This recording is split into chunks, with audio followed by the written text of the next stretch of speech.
اگر اس ملک میں قانون کی حکمرانی نہ ہو تو ہر چیز کھوکھلی اور ادھوری محسوس ہوتی ہے۔ میرا نام ولید خالد ہے اور میں ایک وکیل ہوں۔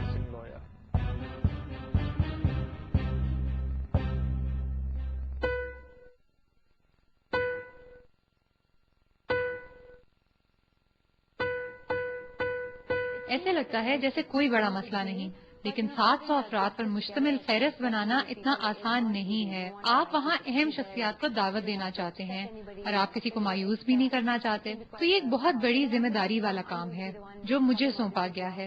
چند افراد میری مدد کریں گے پر سارے خاص کام مجھے خود ہی کرنے پڑیں گے، تو یہ ایک مشکل کام ہوگا۔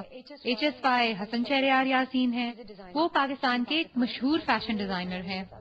دراصل میں اور QYT مل کر ان کا فیشن شو آرگنائز کر رہے ہیں۔ میں اس شو کے کچھ خاص انتظامات سنبھالوں گی، جس میں مہمانوں کی سیٹنگ اور میڈیا کے سارے کام، یہ سب میری ذمہ داری ہوں گے۔ سارا ریڈ کارپیٹ جہاں 10 کے قریب کیمرے ہوں گے۔ سب سے پہلے میں حسن کو متعارف کروانا چاہتی ہوں۔ ہائے، آپ کیسے ہیں؟ اس سال کے خاص ڈیزائنر ہیں حسن شہریار یاسین۔ 1.5 دن سے مہمانوں کی یہ لسٹ بناتے ہوئے میرا دماغ گھوم چکا ہے اور ابھی بھی بہت سے نام باقی ہیں، بہت سے، اور یہ لوگ بھی آ رہے ہیں، مجھے نہیں پتا۔ ہم چاہتے ہیں وہ تمام لوگ آئیں جو اس کے بہترین کلائنٹس ہوں گے۔ سب سے پہلے وہ تمام لوگ جو اس شہر میں، اس ملک میں کچھ مقام رکھتے ہیں، تو تمام اہم لوگوں کو وہاں بلانے کی ضرورت ہے۔ میرا مطلب ہے اس شو کا مقصد یہی ہے۔ میں تارا محمود ہوں اور میں ایک PR کنسلٹنسی کی مالک ہوں۔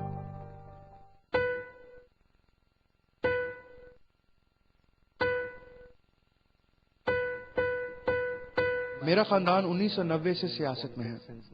میرے والد 3 بار منتخب ہو چکے ہیں، 2 بار صوبائی اسمبلی کے رکن اور 1 بار قومی اسمبلی کے رکن جو وفاقی سطح کی ہے۔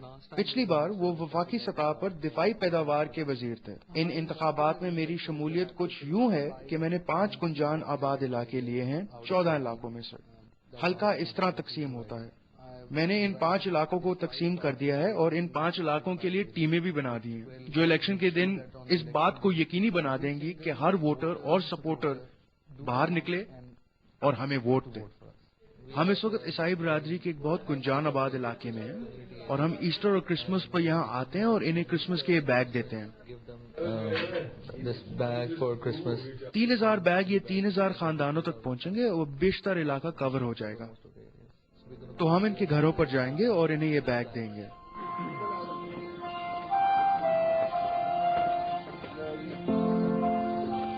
زیادہ سیٹل کا نشان تھوڑا جی کرسمس کا تحفہ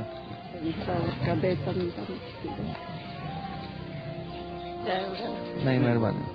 جب وہ اسے دیکھتے ہیں تو ان کے چہروں پر مسکراہٹ آ جاتی ہے۔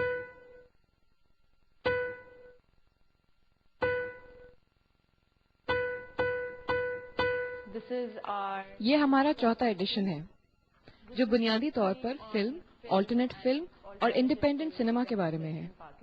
4تھ آرٹیکل بنیادی طور پر ایک رسالہ ہے جو 18 سے 35 سال کی عمر کے لوگوں کے لیے ہے۔ یہ پاکستان کا پہلا مفت رسالہ ہے۔ یہ رسالہ آپ کو کیفیز، کافی شاپس اور ان کالجز اور یونیورسٹیز میں ملے گا جو گریجویٹ اور پوسٹ گریجویٹ کے پروگرامز کراتے ہیں۔ اس وقت ہم 4تھ آرٹیکل کے دفتر میں ہیں اور یہ وہ کمرہ ہے جہاں پر ہم رسالہ ترتیب کرنے میں دن رات گزار دیتے ہیں۔ ہماری ٹیم میں عمر ہے جو ہمارے ڈیزائنر ہیں اور یہ لے آؤٹ بناتے ہیں۔ یہ مہرین ہے جو ایڈیٹر ہیں، ہم دونوں مل کر کام کرتے ہیں۔ یہ مریم ہے جو مارکیٹنگ اور ایڈورٹائزنگ کرتی ہیں اور ہمارے لیے پیسے اور سپانسرز لے کر آتی ہیں، اور یہ یوسف ہیں جو شعبہ مالیات سنبھالتے ہیں۔ یہ تصویر کیسی ہے؟ پہلی بات یہ ہے کہ ہم نے یہ رسالہ اس لیے شروع کیا کیونکہ ہمیں محسوس ہوا کہ پاکستان کے نوجوانوں کو پڑھنے کے لیے دلچسپ مواد نہیں مل رہا۔ دوسری بات یہ کہ جو مواد انہیں پڑھنے کو مل رہا ہے وہ بنیادی طور پر رائے پیش کرتا ہے، مسائل کا حل نہیں۔ تو اگر آپ نے ہمارا رسالہ دیکھا ہو، یہ ہمیشہ خاص مسائل کا حل پیش کرتا ہے، خواہ مسئلہ سیاسی ہو، سماجی یا مذہبی۔ میرا نام رابعہ عامر ہے اور میں 4تھ آرٹیکل کی سینئر ایڈیٹر ہوں۔ آج بکلا عدلیہ کی بحالی کے لیے ایک ریلی نکال رہے ہیں۔ وکلا سڑکوں پر مظاہرہ کرتے ہیں انہیں پیٹا جاتا ہے، ان پر لاٹھی چارج کیا جاتا ہے، ان پر آنسو گیس پھینکی جاتی ہے، انہیں پکڑ لیا جاتا ہے اور انہیں جیل بھیج دیا جاتا ہے۔ ان تمام رکاوٹوں کے باوجود وہ اس ملک میں انصاف اور قانون کی حکمرانی کے لیے جامع ہیں۔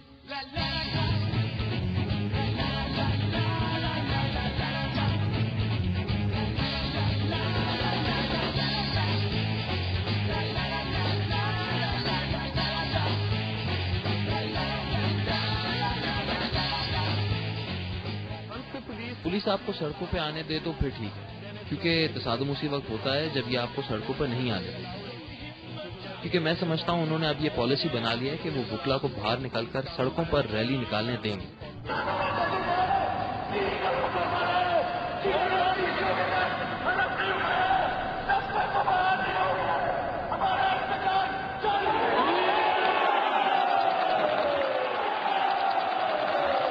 I hear the train a-comin', it's rollin' round the bend, and I ain't seen the sunshine since I don't know when. I'm stuck at Folsom Prison, and time keeps dragging on. The train keeps a-rollin' on down to San Antone. When I was just a baby, my mama told me, son, always be a good boy, don't never play with guns. But I shot a man in Reno just to watch him die. When I hear that whistle blowing, I hang my head and cry. That's my یہ اس گانے کی میری پسندیدہ lines ہیں۔ یہ جمی ہے اور یہ ایک ابھرتے ہوئے گلوکار ہیں اور یہ واقعی اچھا گاتے ہیں۔ جب تک میں نے فلم واک دا لائن نہیں دیکھی تھی میں نے جانی کیش کا کوئی گانا کبھی نہیں گایا تھا۔ جب میں نے اس بندے کو سنا تو مجھے محسوس ہوا کہ یہ بندہ بہت کمال کا ہے، اور جب میں نے فالسن پریزن سنا تو اس بندے کی آواز کی گہرائی نے مجھے ہلا کے رکھ دیا۔ And what's your plan for the future, like coming to? اب تمہارا مستقبل کا کیا ارادہ ہے؟ تم اپنے گانے گا رہے ہو؟ مجھے نہیں معلوم کہ اگر میں اسے ریلیز کروں گا تو یقیناً یہی کمپوزیشن استعمال کروں گا۔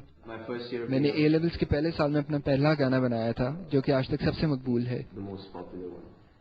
اور بجلی چلی گئی۔ آپ کو پتا ہے ہمیں روزانہ 4 گھنٹے کی لوڈ شیڈنگ ملتی ہے۔